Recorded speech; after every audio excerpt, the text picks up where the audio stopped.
드라마델리입니다. 진짜가 나타났다 드라마가 방송되었습니다. 공태경이 외쳤던 결혼하자 라는 말은 오연두를 향해서 했던 말은 아니었네요. 공태경이 찾아간 사람은 장세진이었습니다. 장세진은 어려서부터 공태경을 아주 잘 알고 있는 사람이죠. 그래서 자신이 불임이라면서 이미 밑장을 다 깔아놓은 상태였는데요. 결국 거기에 넘어갔네요. 공태경이 은금실 여사가 시키는 대로 죽은 듯이 살기로 한 이유는 엄마 이인옥 때문이죠. 묘하게 은금실이 그걸 이용한 것과 같은데요. 이인옥이 이혼을 선언한 이상 아들인 공태경은 그 일을 자신이 스스로 해결해야 한다고 생각했던 것 같네요. 이혼의 이유가 공태경 때문이라고 이인옥이 공공연히 밝혔으니까요. 사실 공태경을 임신해 혼자 출산과 육아를 다 했던 이인옥입니다. 이제까지 1순위로 올려뒀던 아들 공태경이 지금이라고 해서 갑자기 2순위가 될 수는 없는 건데요. 그래서 재벌집 만화님으로 편하게 사는 걸 택하지 않고 아들을 택하는 건 이인옥에겐 당연한 일인 거지만 그걸 받아들이는 공태경은 여러 가지로 마음이 불편했을 거라 생각이 듭니다.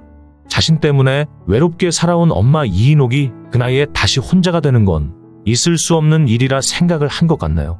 더구나 새아버지 공찬식은 이인옥 없이는 살아갈 수 없다고 하는 상황인데 말이죠. 그래서 철벽 같은 은금실에게 사과를 하기로 결정한 것으로 보이네요. 그래도 무릎을 꿇을 거라 생각하지는 않았는데 결국 무릎까지 꿇고 말았네요. 백년 묵은 여우만큼이나 은큼한 속내를 가진 은금실인데요. 결국 병원 침대에 누워 공태경의 항복을 받아냈습니다. 항복을 받아주는 대신 자신이 쥐고 흔드는 대로 다 따라하라고 했죠. 우선 결혼을 하라는 이야기인데요. 그래서 공태경은 장세진을 찾아갔습니다. 장세진은 임신과 출산, 육아의 과정을 성가시게 생각하는 공태경이 솔깃하도록 자신은 불임이며 쇼윈도 부부도 좋다고 이미 말을 해둔 상황이었고요. 그게 가능하다면 공태경은 결혼을 해도 되지 않을까 생각을 한 것으로 보이네요. 장세진이 불임이라고 한 말은 새빨간 거짓말이라는 걸 모르고 말이죠. 다음 회차 예고를 보니 오연두가 공태경의 호텔방에 숨어 들어가게 되고 그걸 장세진이 알게 되는 상황이 올 텐데요. 장세진은 오연두가 임신한 아이가 공태경의 아이로 오해를 하게 되고 말이죠. 이인옥 역시 공태경에게 아이를 위해서라도 오연두와 결혼해야 한다고 주장할 것으로 예상이 되는데요. 물론 공태경이 이런 오해를 풀려고 하지 않고 자신의 아이인 것처럼 그냥 둘 것 같나요? 주목할 것은 장세진의 태도가 아닐까 예상이 됩니다. 불임이라고 거짓말까지 하면서 자신의 욕망을 위해 달려온 장세진인데 오연두의 임신이 자신의 앞길을 막는다고 생각하지는 않을 것으로 보이네요. 그래서 장세진은 오연두에게 그 아이를 자신이 키울 거라고 거래를 하려 할 것으로 짐작이 됩니다.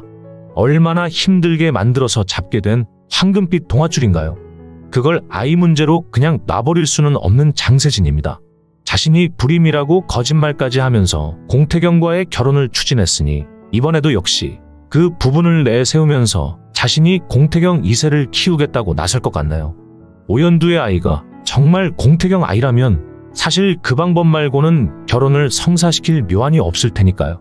한편 장세진이 결혼할 남자가 다른 사람도 아니고 공태경이라는 걸 알게 된 김준호는 뭔가 반격을 준비하지 않을까 예상이 됩니다.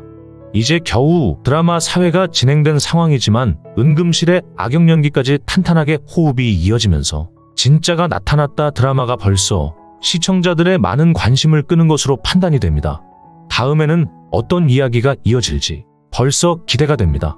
드라마델리였습니다. 시청해주셔서 감사합니다.